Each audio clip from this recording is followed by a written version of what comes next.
करायची मागणी का आणि त्याच्यावर पांघरून घालण्यासाठी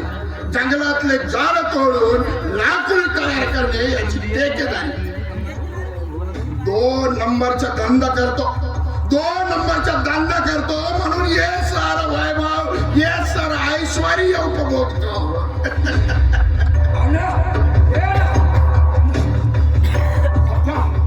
सत्य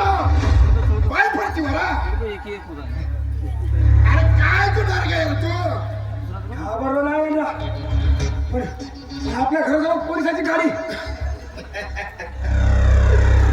अरे डरने का नाही